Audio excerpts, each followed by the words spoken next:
नमस्कार, दूरदर्शन समाचार के विशेष कार्यक्रम में आप सभी का स्वागत है। मैं हूं अजीत द्विवेदी। दर्शकों, करीब 35 साल बाद देश में नई शिक्षा नीति, राष्ट्रीय शिक्षा नीति जो है वो लागू होने जा रही है। उसका ड्राफ्ट जो है वो पास हो गया है। इस शिक्षा नीति में क्या नई बातें हैं, क्या इसमें सुधार किया गया है और किस तरीके से इस शिक्षा नीति का भारतीकरण किया गया है, किस तरीके से जो तमाम तरह की लंबे समय से दुश्वारियां थी, जो कमियां थी, उनको दूर किया गया है और किस तरीके से स्किल से जोड़ा गया है इस शिक्षा नीति को, किस तरीके से नवाचारों से जोड़ा गया है, किस तरीके से नई नई चीज़ों को इसमें जोड़कर इसे सामने लाया गया है और इस शिक्षा नीति की क्या विशेषताएं हैं और किस तरीके से ये पूरे देश में इम्प्लीमेंट होगी, लागू होगी। इन्हीं सब मुद्दों पर आज हम बात करेंगे। हमारे साथ खास मेहमान मौजूद हैं डॉक्टर भरत शरण सिंह, जो कि अध्यक्ष हैं मध्य प्रदेश निजी विश्वविद्यालय नियामक आयोग के। सर, बहुत बहुत स्वागत है आपका। धन्यवाद। हम चर्चा की शुरुआत करेंगे, कार्यक्रम की शुरुआत करेंगे। उसके पहले हम देखते हैं कि प्रधानमंत्री नरेंद्र मोदी ने राष्ट्रीय शिक्षा नीति को लेकर क्या बोला है, क्या उन्होंने अपने विचार व्यक्त किए हैं। इसके पूर्व बीती सदियों में हमने दुनिया को एक से बढ़कर एक बेहतरीन साइंटिस्ट, बेहतरीन टेक्नीशियंस, टेक्नोलॉजी एंटरप्राइज लीडर्स हमने दिए हैं। लेकिन ये 21वीं सदी है और तेजी से बदलती हुई दुनिया में भारत को अपनी वही प्रभावी भूमिका और उसको निभाने के लिए और अधिक तेजी से हमें खुद को भी बदलना होगा। और इसी सोच के साथ अब देश में इनोवेशन के लिए, रिसर्च के लिए, डिजाइन के लिए, डेवलपमेंट के लिए, एंटरप्राइज के लिए जरूरी इकोसिस्टम तेजी से तैयार किया जा रहा है। अब बहुत ज्यादा जोर दिया जा रहा है क्वालिटी ऑफ एजुकेशन पर। 21वीं सदी की टेक्नोलॉजी को साथ लेकर 21वीं सदी की जरूरतों को पूरा करने वाली एजुकेशन सिस्टम भी उतनी ही जरूरी है। प्रधानमंत्री ई विद्या कार्यक्रम हो या फिर अटल इनोवेशन मिशन, देश में साइंटिफिक टेम्परामेंट बढ़ाने के लिए अनेक क्षेत्रों में स्कॉलरशिप का विस्तार हो या स्पोर्ट्स की दुनिया से जुड़े टैलेंट को मॉडर्न फैसिलिटीज और आर्थिक मदद, रिसर्च को बढ़ावा देने वाली योजनाएं हो या फिर भारत में world class 20 institutes of eminence के निर्माण का मिशन, ऑनलाइन एजुकेशन के लिए नए संसाधनों का निर्माण हो या फिर स्मार्ट इंडिया हैकाथॉन जैसे अभियान, प्रयास यही है कि भारत की एजुकेशन और आधुनिक बने, मॉडर्न बने, यहां के टैलेंट को भरपूर अवसर मिले। साथियों, इस कड़ी में कुछ दिन पहले देश की नई एजुकेशन पॉलिसी का ऐलान किया गया है। ये पॉलिसी 21वीं सदी के नौजवानों की सोच, उनकी जरूरतें, उनकी आशाओं, अपेक्षाओं और आकांक्षाओं को देखते हुए बनाने का व्यापक प्रयास हुआ है। 5 वर्ष तक देश भर में इसके हर बिंदु पर व्यापक डिबेट और डिस्कशन हुए हैं, हर स्तर पर हुए हैं और तब जाकर ये नई नीति बनी है। ये सच्चे अर्थ में पूरे भारत को, भारत के सपनों को, भारत की भावी पीढ़ी की आशा आकांक्षाओं को अपने में समेटे हुए नई भारत की शिक्षा नीति आई है। इसमें हर क्षेत्र, हर राज्य के विद्वानों के विचारों को समाहित किया गया है और इसलिए ये सिर्फ एक पॉलिसी डॉक्यूमेंट नहीं है, बल्कि 130 करोड़ से अधिक भारतीयों की एस्पिरेशंस का रिफ्लेक्शन भी है।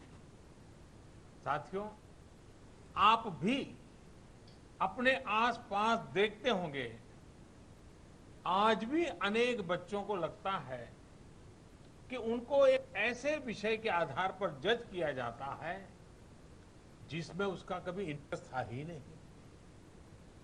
माँ बाप का, रिश्तेदारों का, दोस्तों का, ओवरऑल एनवायरनमेंट का प्रेशर होता है, तो वो दूसरों द्वारा चुने गए सब्जेक्ट्स मजबूरन पढ़ने लगते हैं। इस अप्रोच ने देश को एक बहुत बड़ी आबादी ऐसी दी जो पढ़ी लिखी तो है, लेकिन जो उसने पढ़ा है उसमें से अधिकांश उसके काम नहीं आता है। डिग्रियों के अंबार के बाद भी वो अपने आप में एक अधूरापन महसूस करता है। उसके भीतर जो आत्मविश्वास पैदा होना चाहिए, जो कॉन्फिडेंस आना चाहिए, उसकी कमी वो महसूस करता है। इसका प्रभाव उसकी पूरी लाइफ की जर्नी पर पड़ता है। साथियों, नई एजुकेशन पॉलिसी के माध्यम से इसी अप्रोच को बदलने का प्रयास किया जा रहा है। पहले की कमियों को दूर किया जा रहा है। भारत की शिक्षा व्यवस्था में अब एक सिस्टमेटिक रिफॉर्म, शिक्षा का इंटेंट और कंटेंट दोनों को ट्रांसफॉर्म करने का प्रयास है। जी बिल्कुल, तो ये जो राष्ट्रीय शिक्षा नीति है बड़े ट्रांसफॉर्मेशन लेके आएगी शिक्षा में, शिक्षा पद्धति में, चाहे वो स्कूली शिक्षा की बात की जाए या उच्च शिक्षा की बात की जाए या शोध की बात की जाए। तमाम स्तर पर इसके अपने अपने सकारात्मक परिणाम जो है वो देखने को मिलेंगे। और प्रधानमंत्री ने भी अपनी बात रखी इसको लेकर, और उन्होंने तमाम मुद्दों पे अपनी बात रखी, किस तरीके से अभी तक की व्यवस्थाएँ थी, किस तरीके से कुछ विषय जो है छात्रों पर लादे जाते थे, लेकिन अब ये शिक्षा नीति जो है वो स्ट्रीम सिस्टम को भी खत्म उसमें किया गया है, जिससे कि लोग जो हैं अपने इंटरेस्ट के हिसाब से, अपने विचारों के हिसाब से, अपने मन के हिसाब से विषय को चूज कर सकें, उसका चुनाव कर सकें, उस पर आगे पढ़ाई कर सकें। डॉक्टर सिंह, हम आपसे जानना चाहेंगे कि 35 साल के बाद शिक्षा नीति आई है, राष्ट्रीय शिक्षा नीति आई है, नई शिक्षा नीति आई है, इतना लंबा समय लगने का क्या कारण है और क्या इसमें खूबियां हैं नई शिक्षा नीति में जो कि एक जो देश को जो है आगे ले जाने में सहायक होगी? धन्यवाद दुबे जी। जैसा कि हम सब जानते ही हैं कि हमारे भारतवर्ष में कई वर्षों तक अंग्रेजों का शासन रहा जी, और उस शासन व्यवस्था में मैकाले का नाम हमने सब सुना है कि मैकाले की शिक्षा पद्धति, शिक्षा नीति हमारे देश में चल रही थी। जी, स्वाभाविक है, मैकाले एक इन्वेडर ग्रुप से थे, इंग्लैंड के थे, और लंबे समय तक भारतवर्ष में किस प्रकार से हमारा यानी अंग्रेजों का जी, शासन बन रहा है और उसी विचार के युवा भारतवर्ष में तैयार हो, और उस दृष्टि से अभी तक हमारे भारतवर्ष की एजुकेशन पॉलिसी थी। जी, दुर्भाग्य यह था कि 1947 में हम स्वतंत्र हो गए। उसके बाद भी हमारे देश में इतने वर्षों तक उसी शिक्षा नीति का प्रभाव अनवरत चलता रहा। जी, ये पहला अवसर है। इसके पहले 1995 में शिक्षा नीति आई थी, लेकिन वो उसमें कुछ नया था ऐसा नहीं कह सकते, बल्कि जो पुराना था उसी को यानी फॉरवर्ड कर देने जैसे बात थी। अभी जैसे कि हमारे यशस्वी प्रधानमंत्री नरेंद्र मोदी जी का एक 21वीं सदी का भारत किस प्रकार से हो, हमारे देश के युवाओं का भविष्य का दृष्टि, एक विजन किस प्रकार से स्पष्ट हो, इन सब बातों को ध्यान में रखते हुए 21वीं सदी को ध्यान में रख करके एक नई एजुकेशन पॉलिसी लाई है, जिसको अपन संक्षेप में NIP 2020 ऐसा कह देते हैं। और ये 1.5-3.5 दशक यानी लगभग 35 वर्ष बाद आई है।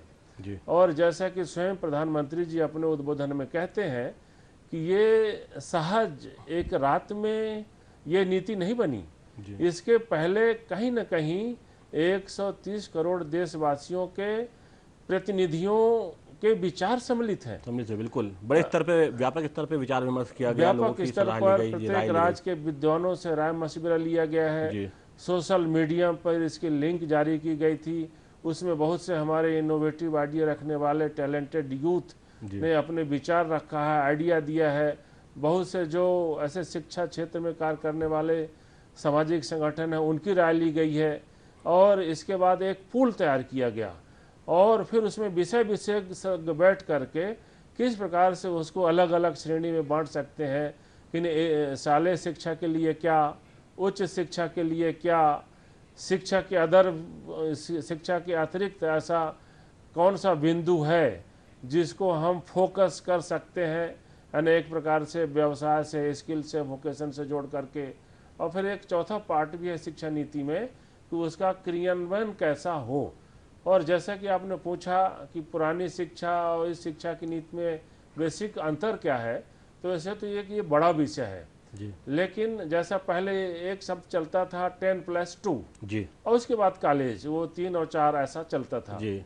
लेकिन इस शिक्षा नीति में जो पहले से भिन्न है, इसमें 5+3+3+4 जी और यहाँ जो 5 की बात है तो इसमें पहली दूसरी ही शामिल है। इसके पहले पहली कक्षा के पूर्व जिसको अपन संस्कार केंद्र कहते हैं या LKG, KG1, KG2 ऐसा कहते हैं, तो ये इसमें थोड़ा सा भ्रम है। लोग ये सोचते हैं कि अरे इन बच्चों को स्कूल जाना होगा और इनको शुल्क, ऐसा कुछ नहीं है।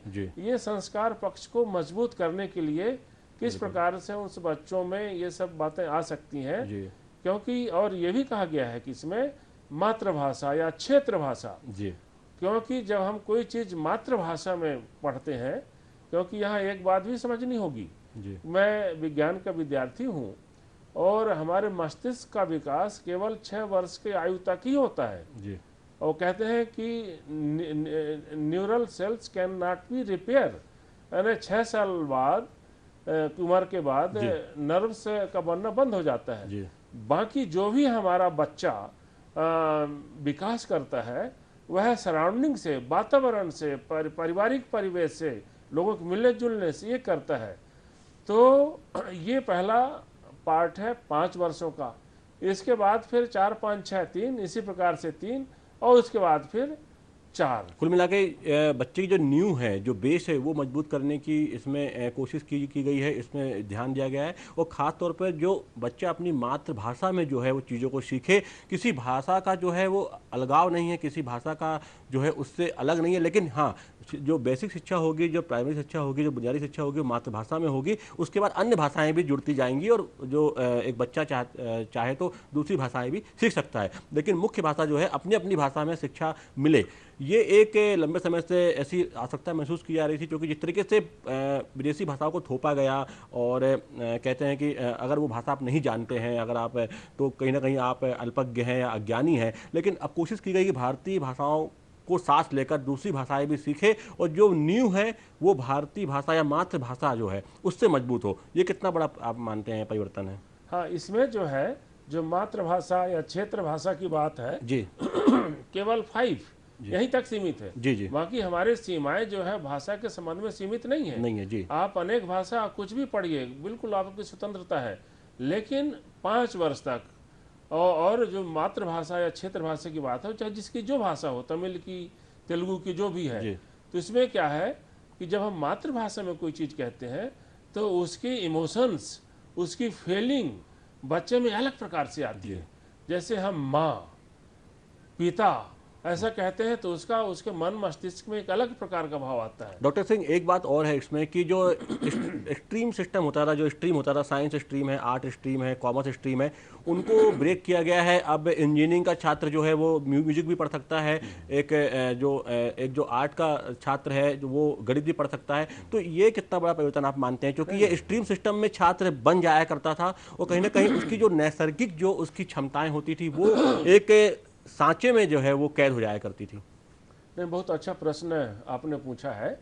और इसमें इस एजुकेशन पॉलिसी में 3 बातें आई हैं, मल्टी एग्जिट और एंट्री एंट्री जी सिस्टम, और दूसरा है मल्टी डिसिप्लिनरी सिस्टम। जी आप देखिए, यदि थोड़ा सा विज्ञान के क्षेत्र में जाएं जी तो अनेक नोबेल लॉरिएट्स जो जी। नोबेल पुरस्कार विजेता हैं, वो जिस विषय में उन्होंने पीएचडी किया है, एमएससी किया है, उस विषय में न पाकर के दूसरे विषय में पाए हैं। जी जैसे फिजिक्स में पढ़ाई करने वाला केमिस्ट्री में नोबेल पाया है, जी केमिस्ट्री में पढ़ने वाला फिजिक्स में पाया है। जी हमारे मध्य प्रदेश सरकार में एक नाम आता है रामहित गुप्ता, जी वित्त विभाग का काम देखते थे। जी वो अर्थशास्त्र के विद्यार्थी नहीं थे, एमए अर्थशास्त्र में नहीं थे, जी लेकिन अनेक वर्षों तक मध्य प्रदेश में वित्त विभाग का काम देखा। जी तो इस प्रकार से मल्टी डिसिप्लिनरी भी इसमें है कि हम अपना पाठ्यक्रम करते हुए अपने पाठ्यक्रम के साथ अन्य पाठ्यक्रम का भी अध्ययन कर लें। और सबसे बड़ी चीज ये है कि 6वीं के बाद ही यानी जिसको स्किल डेवलपमेंट की बात आती है, आत्मनिर्भरता स्वावलंबन से जुड़ा हुआ विषय है, जिसको बार बार प्रधानमंत्री जी कहते हैं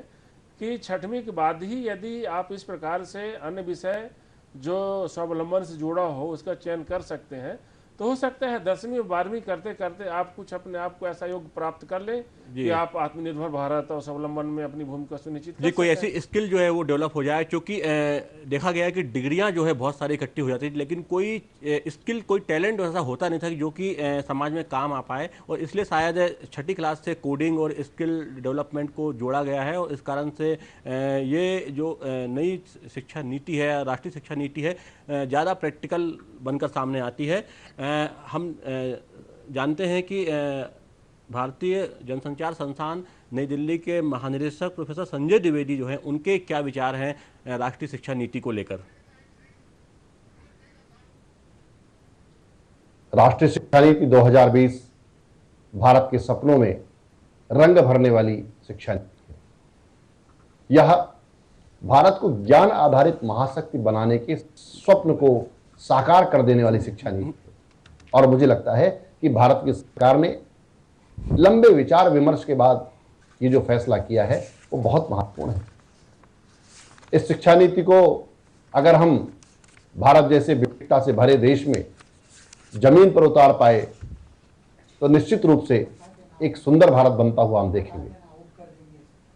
लोग परिवर्तन चाहते हैं, लोग बदलाव चाहते हैं, लोग एक ऐसी शिक्षा चाहते हैं अपनी संततियों के लिए जिससे भारत का भविष्य सुरक्षित हो, भारत विश्व पटल पर अपने नाम और यश के अनुरूप स्थान प्राप्त करे। ज्ञान परंपरा में भारत का एक अद्भुत योगदान रहा है। आज पुनः वो अवसर हमारे सामने है। इस शिक्षा नीति के माध्यम से हम अपनी जड़ों से जुड़कर पुनः वह देश बना सकते हैं जो देश हमारे ऋषियों मुनियों ने बनाया था, जिसका स्वप्न हमारे राष्ट्र नायकों ने आजादी के आंदोलन में देखा था। मैं इसके लिए भारत की सरकार को बधाई देना चाहता हूं।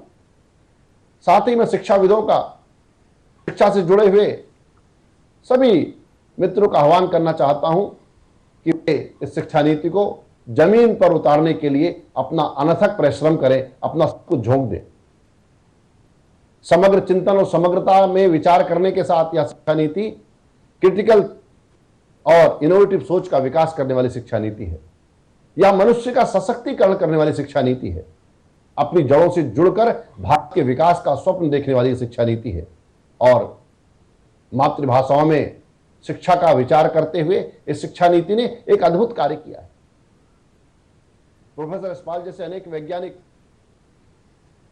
ये कहते रहे कि मातृभाषा में शिक्षा से बच्चों का वास्तविक विकास होता है और बच्चा ज्यादा सीखता है, उसकी क्रिएटिविटी में वृद्धि होती है। आज वह अवसर आया है जब हम अपनी नई पीढ़ी को उनकी मातृभाषाओं में शिक्षा देने का काम करेंगे। हमारी 22 प्रमुख भाषाएं जिनको संविधान भी मान्यता देता है, उनके सामने आज विकास का अपार अवसर है। एक सुंदर हिंदुस्तान बनने वाला है जो अपनी भाषाई विविधता पर मुग्ध होकर देख रहा है। और यह शिक्षा नीति हमारे सर्वांगीण जीवन का विचार करती है। यह शिक्षा नीति विचार करती है पर्यावरण के बारे में। अगर पर्यावरण सुरक्षित होगा, निश्चित रूप से हमारा जीवन और जनजीवन सब कुछ सुरक्षित होगा, एक सुंदर भविष्य हमारे सामने होगा। यह शिक्षा नीति नैतिक शिक्षा। बिल्कुल। तो आपने सुना कि प्रोफेसर संजय द्विवेदी जो कि आईआईएमसी के महानिदेशक हैं, उनके क्या विचार हैं राष्ट्रीय शिक्षा नीति को लेकर। और निश्चित ही ये भारतीय करण से जुड़ी हुई है, ये देश की जड़ों से जुड़ी हुई है, और कहीं ना कहीं शिक्षा का जो भारतीकरण है उसको ये बढ़ावा देगी। एक जो आम इंसान है, जो एक बच्चा है, वो अपनी मातृभाषा में चीज़ों को सीखेगा, अच्छे से उसको गहन करेगा, अडॉप्ट करेगा, और कहीं ना कहीं दूसरी भाषाओं को भी उसके साथ सीखेगा। और स्किल डेवलपमेंट के साथ साथ साथ जो तमाम तरह की जो और चीज़ें जोड़ी गई हैं, जो मल्टीपल एग्जिट मल्टीपल एंट्री जो स्कीम है, वो बहुत ही लाभकारी साबित होगी। जो कि बड़ी संख्या में बच्चे जो थे वो पूरी पढ़ाई नहीं कर पाते थे। कोई डिग्री उन्होंने ज्वाइन किया, मान लीजिए 1 साल में छोड़ दिया, 2 साल में छोड़ दिया, तो पूरा उनका जो समय खराब हो जाया करता था। तो डॉक्टर सिंह, कहीं ना कहीं वो जो समय है वो खराब नहीं होगा। अब जैसे कि 1 साल में अगर छोड़ता है तो सर्टिफिकेट है, 2 साल में डिप्लोमा है, 3 साल में डिग्री है, तो ये अपने आप में एक बहुत ही सकारात्मक एक इसमें पहल की गई है। हाँ, इसमें जो भी हमारा विद्यार्थी जी उच्च शिक्षण संस्थानों में प्रवेश लेगा, तो ये मान करके चलिए कि वह खाली हाथ वापस नहीं जाएगा। जी कुछ न कुछ लेकर के जाएगा और भविष्य में उस डिग्री का उपयोग करेगा। किसी कारण से कोई विद्यार्थी पहली फर्स्ट ईयर प्रथम वर्ष में उसको किसी कारण से छोड़ना पड़ जाता है, तो उसको सर्टिफिकेट की डिग्री मिल जाएगी। 2 वर्षों में छोड़ता है तो उसको डिप्लोमा सर्टिफिकेट मिल जाएगी, और इसके बाद ठीक है, उसका डिग्री पूरी हो जाएगी। तो इसके बाद भी अपने आप को इस योग्य पाएगा कि उस प्रमाण पत्र के आधार पर कुछ न कुछ आगे अपना व्यवसाय कर सके, उसकी मान्यता भी होगी। जी। इसमें नियामक बॉडी बनाने की भी इसमें बात की गई है। साथ में शोध को लेकर काफ़ी फोकस किया गया है कि जिनका इंटरेस्ट जो है वो शोध में हो, वही लोग उसमें आगे आएँ। इसके लिए भी 4 साल का कोर्स जो डिजाइन किया गया है, और एमफिल को ख़त्म करके उसके बाद पीएचडी जो है, रिसर्च की डिग्री जो है, उसको कंटिन्यू किया गया है। तो आपको लगता है कि अगर एक गुणात्मक शोध होगा तो कहीं ना कहीं ये शिक्षा के साथ साथ देश के विकास में भी एक बहुत सहायक सिद्ध होगा? बिल्कुल बिल्कुल सहायक सिद्ध होगा। जो 4 वर्ष का स्नातक का पाठ्यक्रम होगा, उसके बाद उनको एमफिल करने की भी आवश्यकता नहीं होगी। जी वो सीधे पीएचडी कर सकेंगे। इस शिक्षा नीति में यह है। और दूसरा ये कि एक अम्ब्रेला सिस्टम बनेगा। जी आपको ध्यान होगा कि पहले हमारे भारतवर्ष में शिक्षा एवं संस्कृति मंत्रालय होता था। जी शिक्षा एवं संस्कृति मंत्रालय, बाद में उसका नाम ह्यूमन रिसोर्स ऐसा कुछ पड़ा, जो ऐसा कारपोरेट लुक आने लग गया, जिसको पुनः बदल करके शिक्षा मंत्रालय कर दिया पूरा गया। शिक्षा मंत्रालय जी किया गया है। तो अभी तक जो भी रिसर्च क्षेत्र की अलग अलग एजेंसियां हैं, उनको एक प्रकार से एकल विनियामक ऑर्गेनाइजेशन, जी एकल विनियामक ऑर्गेनाइजेशन बनेगा। यानी एक प्रकार से सभी ऐसे संस्थानों को ला करके एक अम्ब्रेला जी के नीचे लाया जाएगा, और उस अम्ब्रेला के अंतर्गत ही ये सब कार्य होंगे। उसमें नेशनल रिसर्च फाउंडेशन बनाने की भी बात है। जी बिल्कुल। और इसमें कोशिश की गई है कि जो शिक्षक हैं उनका भी जो क्वालिटी डेवलपमेंट किया जाए, उनका भी प्रशिक्षण जो है उस पर भी खासा ध्यान दिया जाए। हाँ, तो इसमें जो पार्ट 4 है, पार्ट 4 जिसमें हाउ टू इम्प्लीमेंट, किस प्रकार से इस शिक्षा नीति को, इस इनोवेटिव आइडियाज को 21वीं सदी को सोच करके एक फॉरवर्डिंग विजन, जो फॉरवर्ड विजन लिया गया है, उसको किस प्रकार से किया जाए, वो चैप्टर 4 में इसको इम्प्लीमेंटेशन क्रियान्वयन की योजना बनाई गई है। उसमें उस दृष्टि से इंफ्रास्ट्रक्चर डेवलप करने की बात है। और हमको पूरा विश्वास है कि प्रधानमंत्री जी के नेतृत्व में उस प्रकार का इंफ्रास्ट्रक्चर डेवलप होगा, और इस नई शिक्षा नीति को हम उस क्षेत्रों तक भी ले जा पाएंगे जो अभी तक उच्च शिक्षा, शालेय शिक्षा से हमारे बंधु बांधव दूर थे। प्रधानमंत्री जी ने एक और अपील की थी कि उन्होंने कि इसको जो है जिस रूप में है उसी रूप में लागू किया जाए, और इसके लिए लंबे स्तर पर प्रयास किया जाएगा, बड़े स्तर पर प्रयास किया जाएगा। और निश्चित ये शिक्षा नीति जो है कहीं ना कहीं देश को जो है उसके मूल स्वरूप से अवगत कराएगी। देश के जो एक्चुअल टैलेंट है वो उभर कर सामने आएगा। जो ग्रामीण भारत है वो भी अब उसको भी तमाम तरह के अवसर जो हैं वो मिलेंगे, और तमाम तरह की जो कोशिशें होंगी कि शोध से लेकर प्राइमरी लेवल से लेकर शोध तक तमाम तरह के जो शिक्षा पद्धति है, शिक्षा का जो स्तर है वो सुधरेगा, और कहीं ना कहीं क्वांटिटी के साथ साथ क्वालिटी जो है वो भी इम्प्रूव होगी। इसके लिए पूरी तरह से कोशिश की जा रही है, और ये शिक्षा नीति निश्चित रूप में 2030 तक इसको पूरी तरह से लागू करने का खाका जो है तैयार किया गया है। और उम्मीद करते हैं कि इस शिक्षा नीति के माध्यम से देश का सर्वांगीण विकास तो होगा ही, साथ साथ में शिक्षा में भी अमूलचूल परिवर्तन जो है वो देखने को मिलेंगे। डॉक्टर सिंह, आपका बहुत बहुत धन्यवाद कार्यक्रम में शामिल होने के लिए। धन्यवाद। कार्यक्रम में आज इतना ही, फिर मिलेंगे। पूरी टीम को दीजिए इजाजत। नमस्कार।